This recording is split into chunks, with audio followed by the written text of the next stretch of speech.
woman. What are you doing? You hear what I said? You don't understand the words that come out of my mouth? Sir, yes, sir. My name is Jamaica Prodigy, and I represent Femme Queen Rollins. Got the right bitch, no lefty. Walking my truth, don't fuck with my step team. Crawl for you, walk, run it, catch me. Got a sharp tongue, spit it, machete. Me. Yeah, like it used to be real. Only thing we really had to worry about down here was the cops and maybe the boys. But every once in a while during the summertime, come around and spray you with the water guns, and sometimes it might have been pee. Might have been peeled to bleach. Peel bleach. Yeah. Introduce yourself to the folks, baby. How do you want them to know you? Well, my name is Misty, aka Jamaica Prodigy. She, her pronouns. I really don't do pronouns, honestly, because it makes me feel weird. Are you one of those girls who feel like if people ask you your pronouns, it kind of invalidates you? Like, it's like, bitch, don't you see? Yeah. That's exactly how I feel.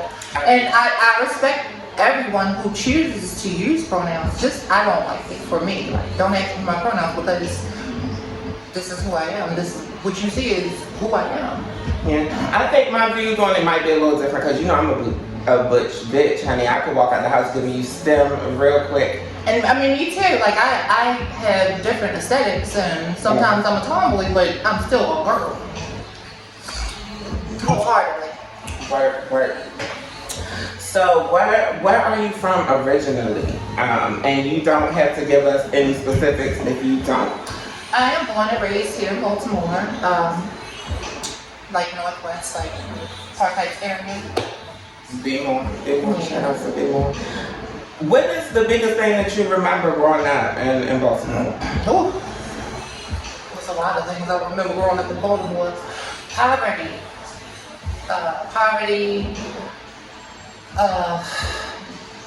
neglect.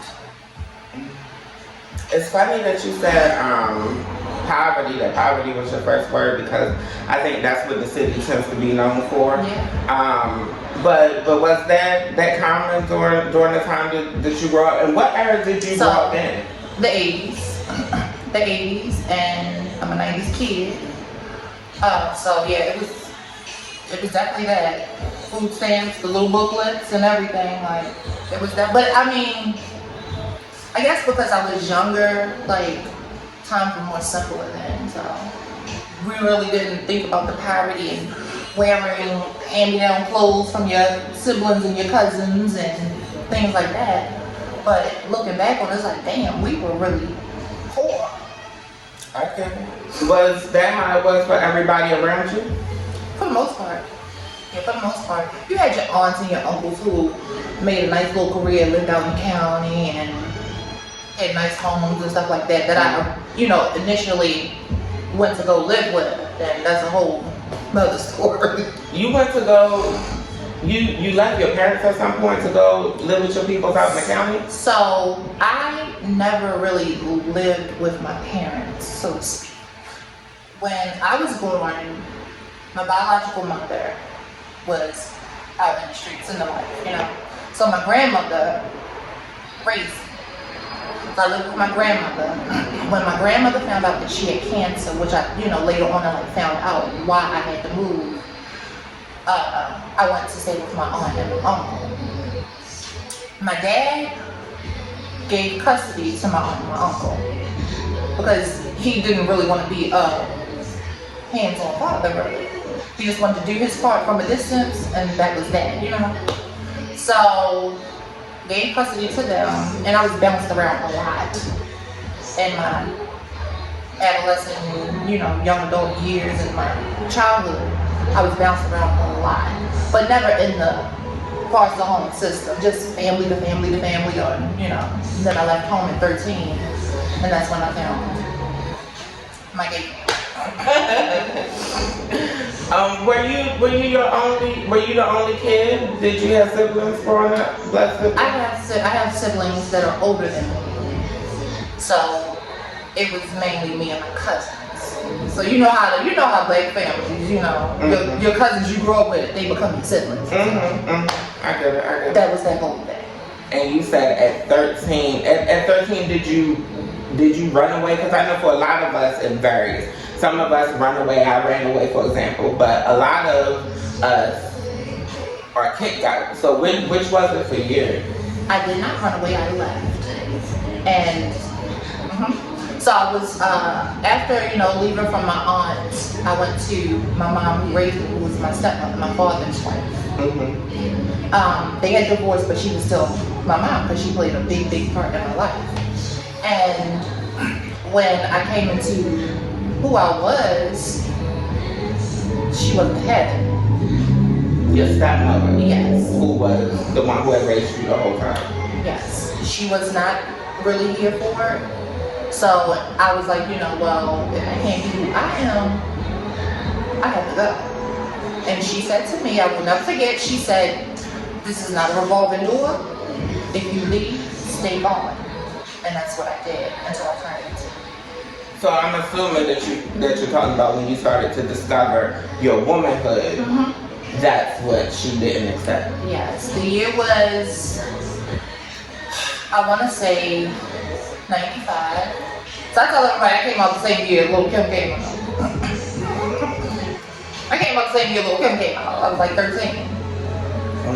And yeah, I started to have these, feelings that I always had these feelings, but now it was more prominent because I started meeting people. And I'm like, it's other people like me. So, yeah, I was rebellious and I was like, yeah, this is what it is and this is who I am. When I actually came out of the closet, I did it to make my father mad. It didn't work. It didn't work, so how did he react? He was like, oh, okay. He was like, well, if that's who you say you are, then, be safe. He was like, I think it's a phase, but. So did you come out as, because I know a lot of us come out as gay before coming out as trans. Did you come out as gay or did you come out as I came out as gay because I never knew what trans was. Back in those days, we didn't know what trans was. There was no such thing as trans. You were either gay or transvestite. And I always knew I was a girl ever since the age of 5. But I still didn't know it had a name. But you felt like you wasn't a transvestite. I was definitely not a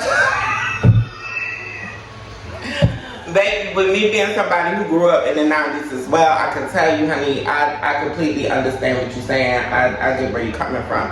Because for me, the idea of being a transvestite, like it was like a monster. It was like people that were paraded around on reality shows. I would have never thought that they were really actually genuinely living their life as women. It was that the people who I saw a lot of times seemed to be like caricatures of women. Yeah. And I remember even like back in the day, for example, Cookie Tookie, Samantha James was on Jerry Springer, and it was like knowing all that we know about Samantha James now and knowing all that we know about Cookie Tookie now, we know that there are so many dynamics of her, there are so many parts of her as a woman.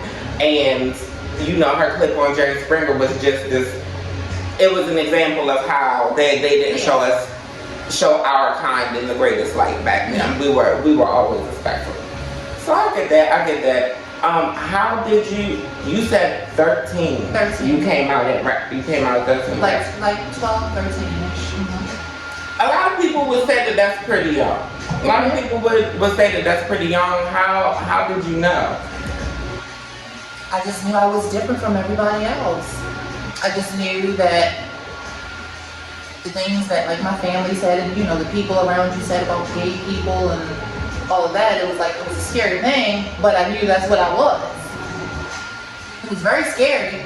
And I don't mean to cut you off, but scary how? Like what were you afraid of? Do you remember? Religion, hell, violence against people who identified as gay and trans and things like that. It was very scary. And I didn't know how to really accept it at first. So let me be really clear. For a long time, I used to pray to God, please don't make me gay. Please don't let me be gay. Every night I prayed please don't let me be gay. And in the same breath, I would ask to wake up with rice. Please let me wake up and be a girl. Interesting. I would pray hard, like literally on my hands and knees, praying, please don't let me be gay. But then I would turn around and say, please let me be a girl when I wake up. And I would wake up and I'd be like, So even today, do you know what it was? Like do you have any idea of what you were thinking as a child that made you separate gay from womanhood? I don't think I did. I don't think I really did. But like I did the things that most people who identify as trans did, like, put shirts on my head and walk around the house like it was my hair, and I would take my sister's tracks and roll it up and put it in a baseball cap and do Rhythm Nation and act like Janet Jackson and put on my mom's clothes and lipstick and perfume, and I did all of those things and I did them naturally. And you know how people always say, oh, that's because there were no men around. There was an abundance of men around. My father was not absent, I just didn't live with him. So I spent, many weekends and time with my dad, my uncles, and I have an abundance of male cousins and my brothers and things like that. There was an abundance of men around, and they all knew this child is different. I told them. They always knew, like, yeah, that one right there. When did it hit that you weren't gay? When did it hit that you were trans? When did you know you were trans? It hit when I was trans when I met my mother, Sandy, and my Ballroom family. That I'm trans. I'm a girl.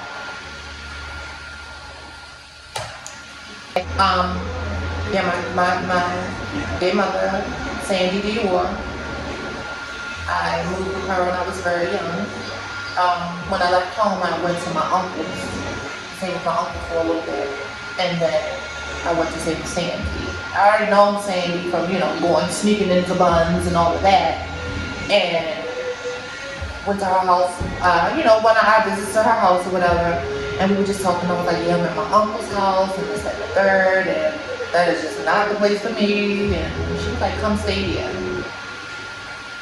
So I gathered my things and I was like, I'll see y'all later. I'm assuming that your uncle was cool with your queer journey at that time. He was. My family never gave me issues, like tried to belittle me or, bash me or anything like that. It was just a house full of grown ass straight men, and I was like, this is not it. My cousin's friends coming in the house and secretly flirting and all of this, and I'm like, this ain't where it's at. Like, no. Very uncomfortable for a young woman trying to figure out who she is and discover herself. It was real predatory. It was real predatory. I know how that goes. Yeah. For anybody who's feminine presenting, feminine expressing, honey, they pick up on that, honey, very, very quick, very easily, and they enjoy it. They do. Yeah. I would get knocks on my bedroom door. I'm like, yes. They whispering. I'm like, what are you whispering? Why are you whispering? What are you doing? Like, this is creepy. No. I get it. I know it. So yes, I left from there and then I went to live with Sandy. And how old were you when you met Sandy? I was around like 13, 14. 13, 14. And you said that by the time you were sneaking in the buns. What? It was a group of us. It was me, my original gay mother Roger, who has passed on. My sister, Aisha Raven back then. My sister Destiny Harris. It was like a little group of us, and we used to skip school and do all of these things and things we wasn't supposed to be doing. Sounds fun nonetheless. But children, go to school. Honey. Go to school. Honey, it's plenty of time to do all the things. Please go to school. I remember you talking to me. We had slight conversation about you sneaking into clubs and bars and stuff before, and how Destiny would get y'all clocked because she looked so young. dress her up and all types of stuff, like just make her look grown. And even now she still has a baby. She did. You do too. She did. Yeah, she would, and get every single time. They be like, that one is too young. We're like, girl, just wait outside for us. I know how it goes. I remember being on both ends of that. I remember being the one trying to persuade the child to wait outside. You know, we'll come back and check on you and fill you in on what's going on. And we outside over. Do you hear me? Unless, of course, they need a parking lot. If they need a child parking lot pimping and they ain't got enough money to get in the function, then they are. Yeah. My Lord. So, what did you know when you decided to go and live with Sandy? At that point, what did you know about the Dior family? Instantly that this was a family. Above anything else, above Ballroom, anything, we were genuinely a family. Everything that you see on Pose struck me in a different way. It hit me different because I'm like, this was us. This was our story. Like, we lived this. Like, that was so real to me. Like, damn, like, so many people watch the show and they're like, oh, that is it. But no, we lived this shit for real. It had to been in that house where we stayed on North Avenue, 1940 West North Avenue. It was, I want to say at least 10 of us staying there at one time. On North Avenue, for all In a not three-bedroom house. familiar with Baltimore, North Avenue, the entire strip that crosses the city, is known for being like having one of the most crime-ridden areas. Like the strip of North Avenue itself is known to be crime-ridden. Y'all were in the middle of North Avenue. North and Monroe. Right in between North and Monroe and North and Payson. Before that, she was on Park Heights in Woodland. And it was a lot around there too. But I didn't move with her until she got on North Avenue. Avenue. Yeah. Now, it's funny that you brought up Pose. One of the things that I personally, being another girl who grew up in that kind of dynamic, one thing I feel like they left out is the crime, and the girls having to navigate the crime like right where you live. You know what I mean? I felt like Pose left out some robbery stories that should have been in there. You know, I feel like Pose left out some potential bashing stories that should have been there. Murders. A lot. They definitely left out a lot because I tell people now, like, this generation, y'all got it easy. Y'all got it easy. And when I say we opened up so many doors for the community to pass through, like, we really had to fight. Blood, sweat, and tears. We had to fight for our respect every day. And most people know, like, when you the neighborhood queens or whatever, like, they most of the time, like, you had to fight your way through, but they know who you is. But then you got your friends that come in and they like, I don't know who these queens is. So now you got to fight for them to be able to come through. But we had bottles thrown at us. We've been chased, and I'm gonna tell you now, I'm a fight man's bitch. So it was times where, like, we would be going just to go get something to eat from the corner store, and all you hear is bottles crashing. I'm not lying to you. To this day, if I hear a bottle break, it's like I have PTSD.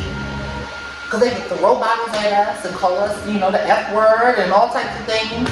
And we would go around back to the alley and grab bottles and come back and throw them back at them. And stand there on the corner like, well, what's up?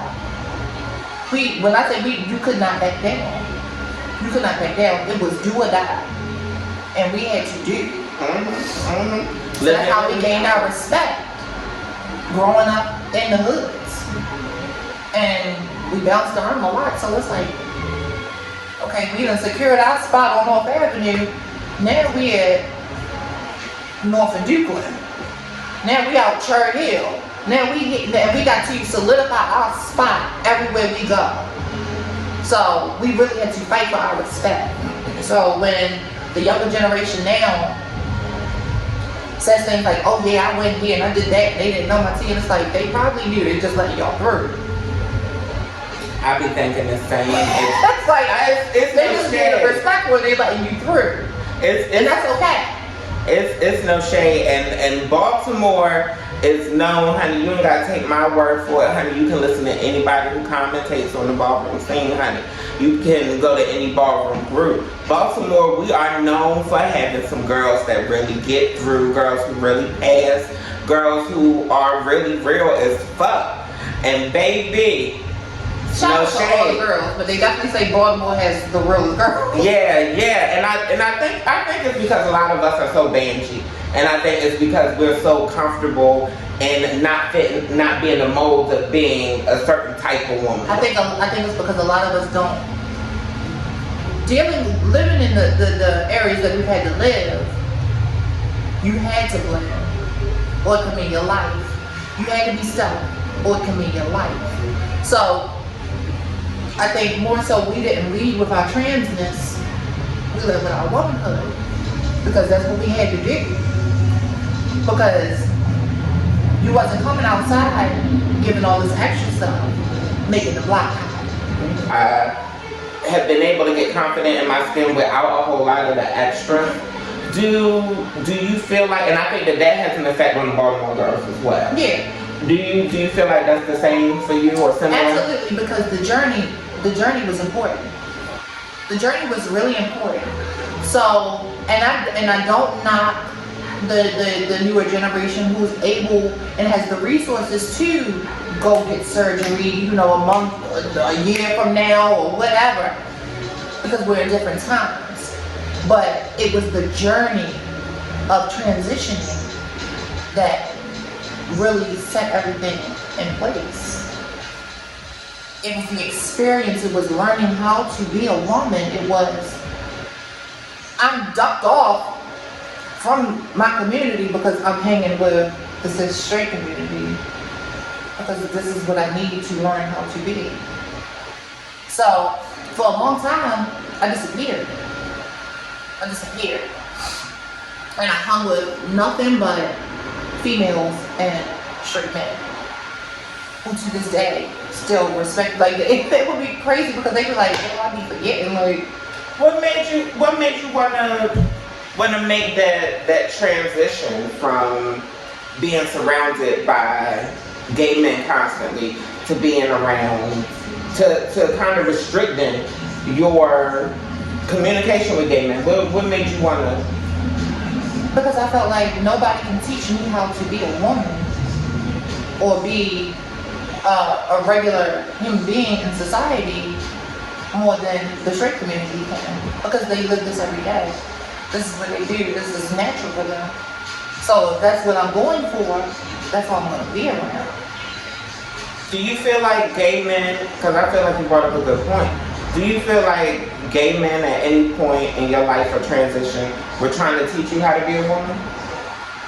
I didn't give them the chance to. I never gave them the chance to, because there's nothing you could tell me about being a woman. Nothing. Absolutely. But you definitely have to learn how to put things in focus. Absolutely. And like I said, it was nothing a gay man could tell me about. Any of this. Any of this real life street shit. I had to be With the real life street people. with the real life street people. Like, I was just like living my life, doing regular shit. Like, me and my best friends, my girlfriends that I grew up with, we would do shit. They would take me up Dutch Village, out up Morgan. Like, yeah, we going with house full of niggas and everything. Like, no, we gonna do this. Mm-hmm. And it wasn't like, it was never a situation like, oh, we taking you up here to fool the niggas. No, they knew who I was, and they respected me as such, because I hung around a bunch of females that was not playing. It was a lot of times where people knew I was trans before I even came in the room, right? And you're saying that happened with you too, right? Most times, yeah. And some people may feel some type of way about that, but I prefer you already know what's up before I even get there, so you already, it's not a shock. It's not a spectacle. You already know what's coming through the door. Simple as that. And that was, I'm glad you answered that because that was going to be my next question because I know some people feel some type of way about it. Yeah, it can be a trigger for now it's not giving like, oh, you at your job and you showing my picture around like, yeah, you know who this is, she trans and that, like, no, like, if it's a group of your friends that's, I haven't met yet and things like that, let them know what's up before I get there. I'm okay with it. And like Misty said, honey, it ain't cool to be all at your job, showing our pictures around, showing our profiles to people. You can do that with me. But with your average trans person, you can't do that. With me, I'm a public figure. I speak publicly on trans issues. I'm visibly trans, you know what I mean? But that's something that I chose. And to be honest, me making that choice is dangerous. It's dangerous for me. I don't have the option to be stealth in a lot of situations anymore. So the whole point that you shouldn't be doing that is that you could be potentially putting this other person in danger. There are people who really genuinely hate us. I don't know if y'all keep up with the headlines, but there are people who really genuinely take our lives for no other reason than the fact that we're trans. And at the end of the day, I'm very capable of telling my own fucking business. Agreed. And I say this all the time to, my group of friends, they already know. If Misty pops up with a man, he already know what's up. Speaking of men, I don't say that. Like, they already know what's up with me from jump. If you see me with a man, he know what time it is. So you ain't got to pull him to the side. Like, that's and he's like, okay, what's your point? Movie speaker, like.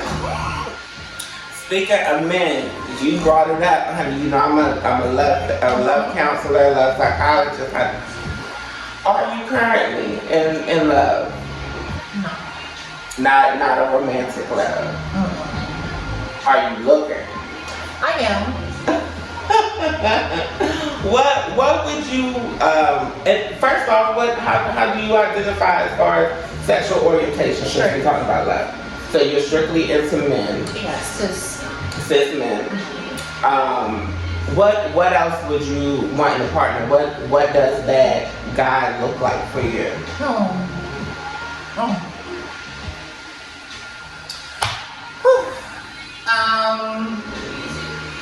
He has to be mentally, physically, and spiritually stable and secure. Financially stable. He has to be humble. He has to be genuine. He has to be funny. I'm a goofball. Always. I'm a big kid at heart, so he gotta be playful. He has to be attractive to me. That's important. What does attractive to you look like? Do you go for a specific type? I do. But it's not excluding anyone, but I do have a type. Like, I like dark skinned men, I like dark skinned tall men, I like nerdy guys who been the anime. I'm a collector, so like stuff like that, I'm an artist, so I like guys who are artsy and things like that. I did used to date really rough men. How did that work out for you? I'm single. I get it. What are your deal? It was a whirlwind. It was a whirlwind dealing with niggas in the street. Now, when you say street niggas, were these DL niggas? No, I don't play that. I've never been nobody's secret. Ever. Any nigga I've dealt with has always took me home to meet their family. Same. So don't come to me with that, secret society shit. We're not doing it. I'm not doing it. I dated a guy, I will not say his name. He's no longer with us, but I still will not say his name. Mm-hmm. Who was BGF. What's BGF? That Black Girl in the Family gang. Okay. He was in a gang.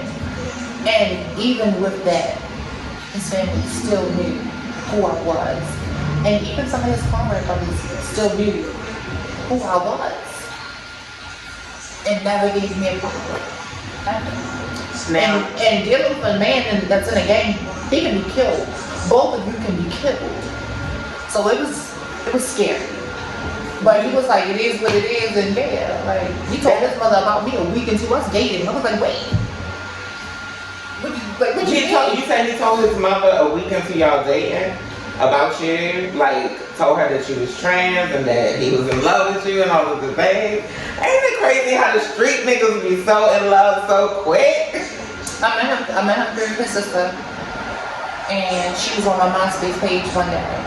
Let's tell you how long ago it was. She was on my MySpace page, and he came in around. He was like, "Yo, who is Shorty?" And she was like, "Nah, she good." And he's like, "No, like, what's up with her?" And then she kept telling him, like, you know, like, chill, like, she good. He kept pressing it. She was like, "Yeah, she, you know, she different." And he was like, "Oh no, I'm good, no." So he walks out. She said a few days later, he come back like, "Yo, remember that girl you were on her page the other day?" Like, and she looked at him like, "You like her?" So she hit me up and was like, "My brother like you." I'm like, "Your brother like me?" I'm like, "Do he know?" She like, "Yeah, you know, I told him." I'm like, "Oh, okay." I love it. And this is a true story, honey. You can read autobiographies by trans women and they will tell you it is, in a lot of cases, it's some dudes who genuinely be like strictly vagina, you know, strictly cis women, and sometimes they just need a minute to mull it over, to like think about it and to really process the idea to know if it's possible for them or not. Yeah, and it was weird in the beginning because like for a while like we didn't do anything sexually because he still couldn't come to terms with, oh, you different for real. He needed time. He needed time. So that's how I knew I was his first girl. Mm-hmm. You know, guys, anybody who's trans knows. Guys will all the time be like, "Yeah, you my first, I never did this before," and the next thing you know, you big gobbled up. Honey, they'll be, "Oh, you my first, I ain't never did this before." You go to show your sis a picture of your new friend, honey. Oh, I know him. "Oh, we passed him around, girl." Yeah. No, that's a you know, like you know when you somebody's first experience. Yeah, I had an incident with one guy where his nose started bleeding. I told this story before on TikTok where his nose started bleeding. I was like, oh, you was serious. Yeah. Like, you know, you need, but hold on, let's give you some more time to put it together. I tested him, girl, and I don't know if he passed or failed, but I ain't getting no dick that night. But oh yeah, with my ex. I took a shower and everything. I came in the room with the towel around me and everything. And I come in, I'm about to get, you know, put my clothes on. And I got, before the towel could hit the floor, he was out of there. He jumped up off the bed and ran up from like, whoa. Wait a minute. I think it I'm sitting there like, what? Like, I think it says a lot for me personally, being a psychologist. Maybe I look at things a little differently. I think a lot of girls might be triggered by situations like that, and that's completely understandable. But for me, especially me being somebody, a trans person who is also trans attracted, I'm also able to see it from another side. And for me, that says that, or I'm assuming that he wanted to, in his mind, he was still processing the idea that a woman could have a penis. And I think that he was doing that because he wanted to give it more time to see you as a woman before necessarily seeing you as somebody with a penis. And a lot of people don't understand that men who deal with us, a lot of times they're in love with the idea of you. So before I get into, because I normally date, you know, straight cis men, I always say, you know what all this comes with. And they're like, oh, I'm good. This, that, and the third. I'm like, but do you really know? And I have to make sure ahead of time. I go, my sister will tell you, anybody that knows me will tell you, I am the queen of going on a date. I don't give a fuck. I'm not hiding shit from nobody. If you want to fuck with me, you want to take me out.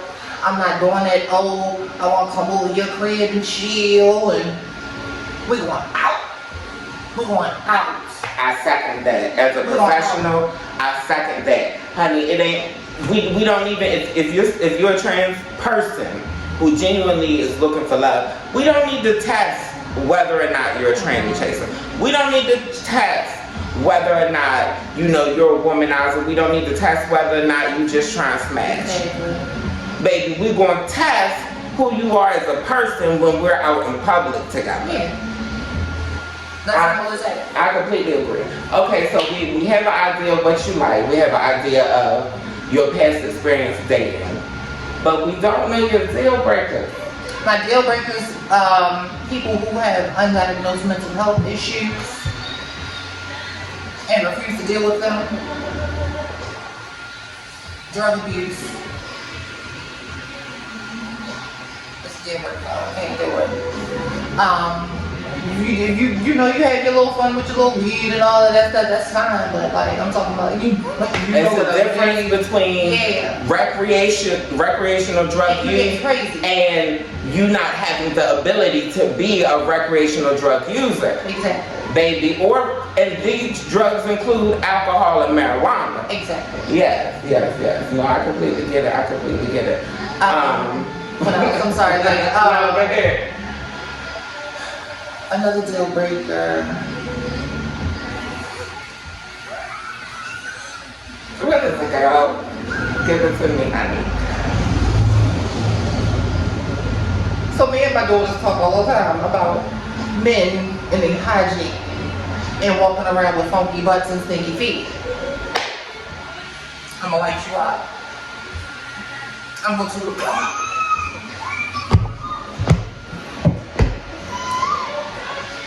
Y'all know I got one. His nickname online is Funky Feet, bitch, and them feet still ain't stank since that first time. I'm telling you, he's gonna stay Funky Feet because he knew the fuck better coming to my house, lighting it up, smelling like motherfucking onion funyuns and corn chips and shit, bitch. But once we had that conversation, I haven't had an issue with the Funky Feet, and I've been able to look past it. The dick is good. They normally be the ones with good dick. Don't they? But I'ma light you up. Mm-hmm. And like, why don't you know to wash your whole entire butt? The whole entire butt means the cheeks, the crack, and the hole. Wash everything because the wee-wee and the balls are next door neighbors. And if I can smell you, I know you smelled you before you came here. And if you can't smell it, then that means it's been consistent. It's been consistent. That means it's set in your brain. The scent has already made condos in your nose Rent free. And you can no longer smell yourself. That's a no-go with me. For all the men who are tops, who are strictly top and attracted to trans women, and you think that that's going to deter us from the back, no, bitch, that's going to deter us from you. All together. All you gotta do is make it clear that, baby, you ain't fucking me. But please keep them cheeks. Yes. And like I said, like me and my girls, we sit and have these conversations all the time. We are human beings. We sweat, you know, all of these things. I get it. But there are things that you can do to keep yourself all the time fresh. If I take these boots off, it's gonna smell like perfume. It's gonna smell like beautiful day oil that I put on my feet and put my socks on and then put my shoes on because the oils last all day long. Mm-hmm. So there's never an incident when I can take my shoes off at somebody's house and it's like, did you smell how we went? No, I was just in the mall. The lady, little Asian lady, got a kiosk in the Rundle Mills. If you're in the DMV, honey, she said 2 for $6. She got y'all on the oil. She can make you smell like any brand you want to smell like. Anything. Mm-hmm. Put it everywhere. I have some in my shower.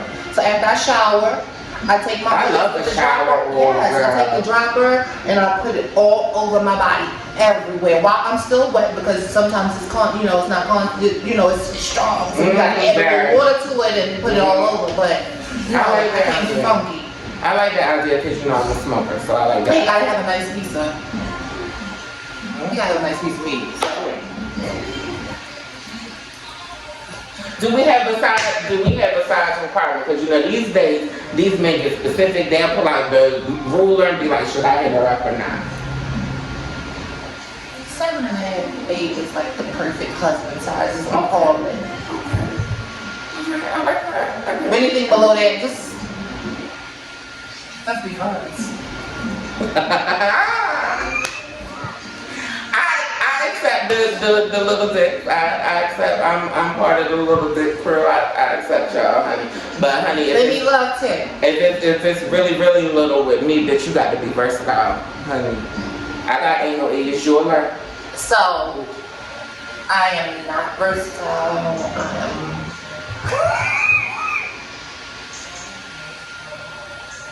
Sis said that she not having it, baby. If just the idea of it being there ain't enough to turn you on, then bitch, she's not the one, okay, honey? And for all the niggas who get mad, you know, cause I be ready to slay them, honey, she's the one for you. She's the shit.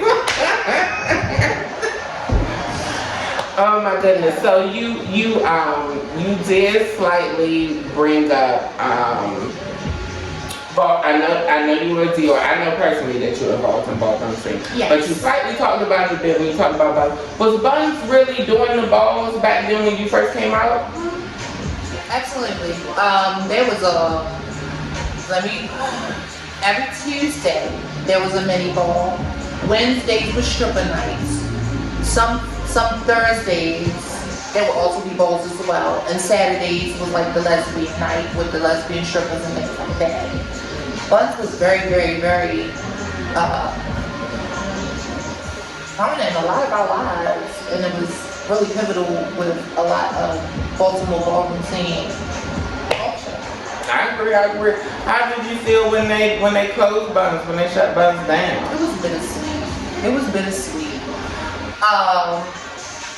Just because that's where I grew up at. Dana Owens, that's my pop. Like, that was my mom's father. So, Dana was like, yeah, he made that a place for all of us to feel safe, to feel seen.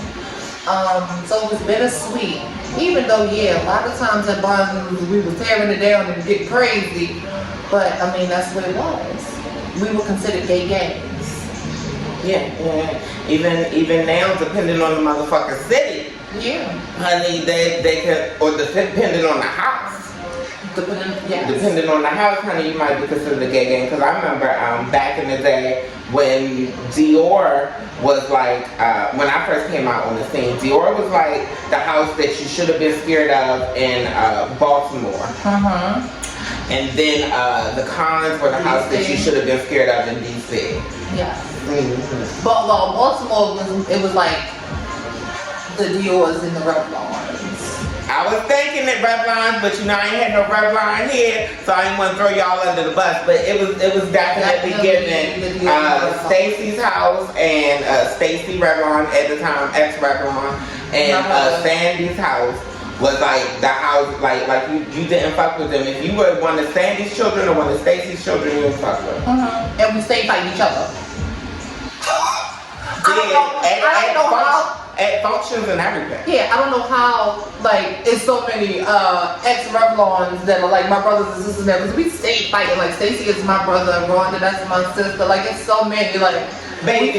Because I guess because we older now, like, we've grown up. But back then, it was like, even if you wasn't a troublemaker or whatever, it's like, well, she a Revlon, I'm fuck with her. Fuck out of here, like. It very much gave that. And then you had the little teeny boppers, my little cohorts had came out, my little, in my age group, the Pink Ladies, they was called at first. Ladies. But eventually they became the Baltimore Cons. And the Pink Stars. And yeah, the Pink Stars. And eventually most of them became the Baltimore Cons, honey, and then, baby, things really got crazy. That was around the time Sandy was locked up.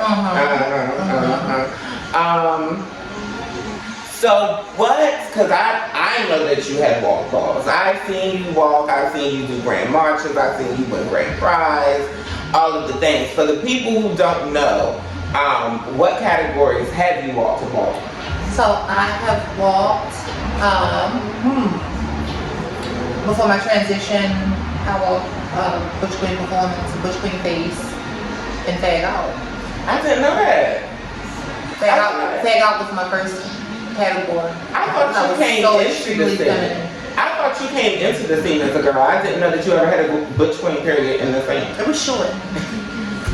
It was short. I can relate. Wow. But no, I had the whole between drag phase as well. Mm-hmm, So I see that. I was in and out, in and out, in and out, things like that.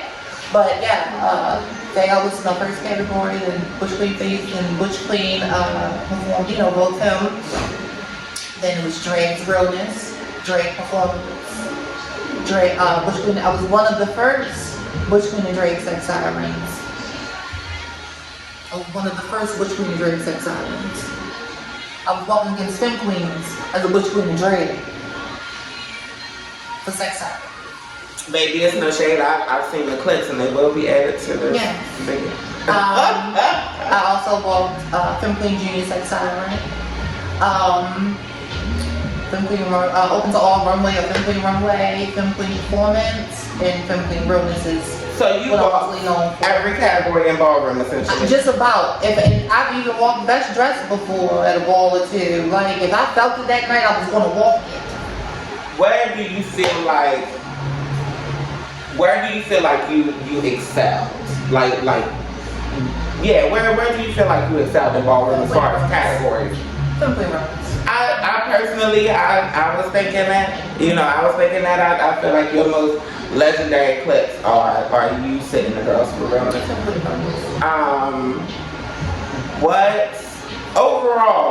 What made you start wanting to walk from the beginning? Because there's a lot of girls who are involved in the scene, but not everybody walks. That's a good question. I think initially what made me want to walk was because I saw everybody else doing it. And I was a part of this family now that's what they did. So I wanted to fit in when I came into the scene. And it was in two ways. I wanted to make my presence known in the ballroom, and I wanted to make a statement in the community, which is where I got my reputation from, so to speak. Type reputation, what do you feel like the people know you for? Because maybe what you're known for in Baltimore is not what I know you for. So what most people know me for is beating people up. That ain't what I know her for. I know her for being one of the youngest ballroom mothers that I know, because her and I are around the same age. And I remember when I met Misty, and it was like you and Dana and Demetrius at the time were running the house. You were like the main mom, you know. No shades of Dana, you know. We love you down, but she was like the trophy mom back then, or whatever. You know it. Shout out to Dana. But yeah, and it just blew my mind. I was like, cause when I met you, I was like, I could never be a fucking house parent. I was learning how to fucking be me. Mm-hmm. What made you wanna step up to the plate? I've always had a motherly instinct. I'm a Virgo, and Virgos are very nurturing people, and very, you know, Very maternal. very maternal. Yeah. So that was just a big part of it. And the kids, I did not play with them. And when I came out, so a lot of people don't know, like Sandy was not as old as she said she was.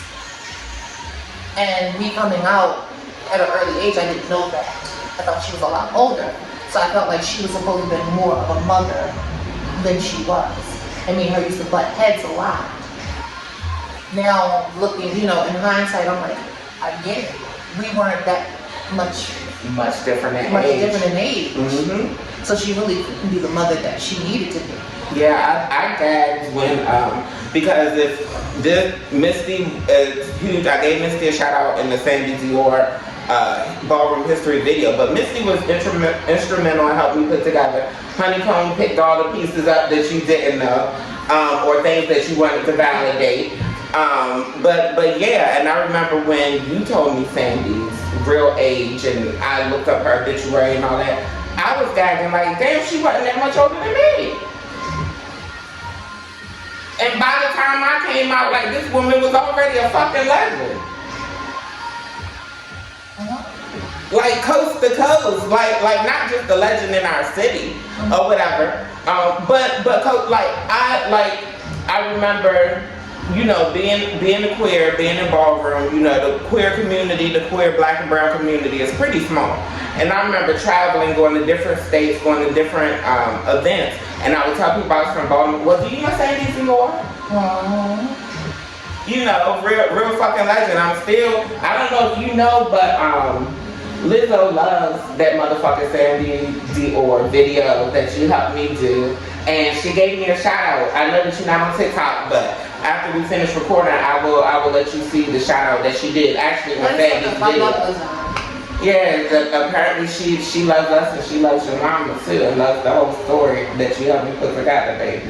So yeah, I'm gonna let you I'm gonna let you see it when we get off. I ain't gonna hold up too much more of your time. I only wanted to take up an hour of your time, but I do want to talk about a few more things. And you know, with you being as you might need a part two.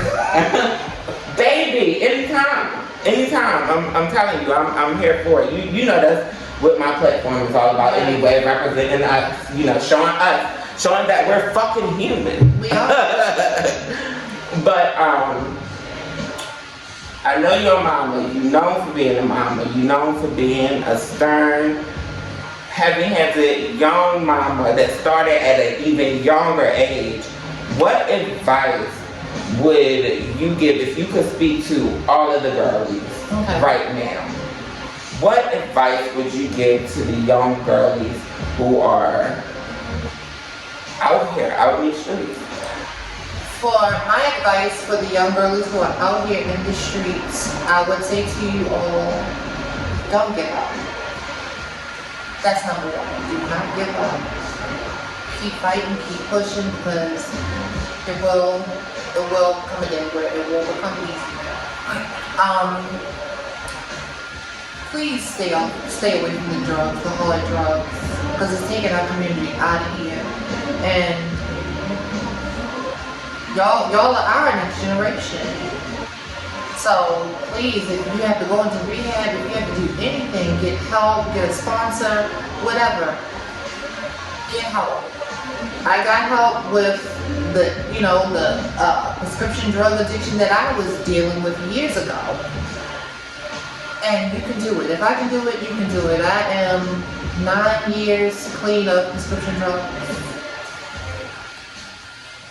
You can do it. It's hard, yeah, I get it. And sometimes you need something to knock the edge off.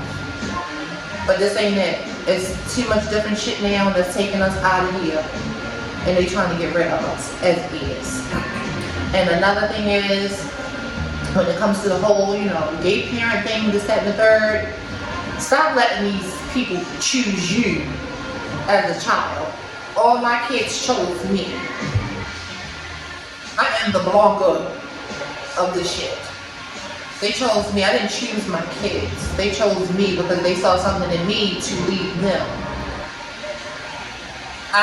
Sandy didn't choose me as her child. I chose her. I chose my parents. That's not how it goes. You don't just go around picking kids like they Easter eggs in an Easter egg hunt. That's not how this goes. You need to find somebody who you can trust, who you know is not going to take advantage of you. Somebody who you know I can leave my social security card in my mother's house and nothing's going to happen to it. Find somebody that you can trust for real. Somebody that's going to lead you and guide you and not going to tell you what you need, what you want to hear, but what you need to hear. That would be my advice. I agree. I second all of that. I didn't know that we had that in common. I've been clean 7 years off of the opioids, off of the prescription drugs. And it's crazy because it happened. I won't say it happened by accident. Nothing happens by accident. But the way I stumbled upon opioids was through the dentist. And it's crazy because that's how it is for a lot of people. And I think that's what's made that story being so common has been what's humanized addiction in our society. Because before prescription drugs, honey, if you was a crackhead, people looked down on you. Yeah. If you was, doing whatever, dope, even heroin, we look at heroin addicts differently now after the opioid crisis. For me, you know, being prescribed them at different times didn't help. No, being able to because they go just to write it the up. being able to go to the ER and complain about back pain didn't help. But I honestly started because I wanted to get high, bitch. I wanted to take the edge off from the beginning, bitch. Y'all be giving us a motherfucking migraine, honey. Yeah. When you got to be black and trans and a woman all at the same motherfucking time, That's a lot of bitch, things. and then navigate you niggas. That's a lot. Pray for us. I paint a lot. I try to, do my arts and crafts. I'm a collector. I collect like Funko Pops, action figures, dolls, and stuff like that. So. I collect records. Misty, I love you so much. Thank you for being my first in-person interview. Ow. Thank you, love. Any last words you want to give to the people before we go out? Last words that I want to give to everyone, again, don't give up. This is a journey. Sometimes it's not the best journey, but it's ours. So don't give up. Don't let nobody take advantage of you. Nobody. No man, no family, no nothing. Stand your ground and love yourself first. Because they will definitely try to take advantage of you. And lastly, don't settle for me over there. On that note, peace, love, and blessings. And you can follow me at flygirl_83. See, I wasn't going to give out her IG because when you get over there, just don't blow up a T. You'll see what it's giving. Because I blocked you.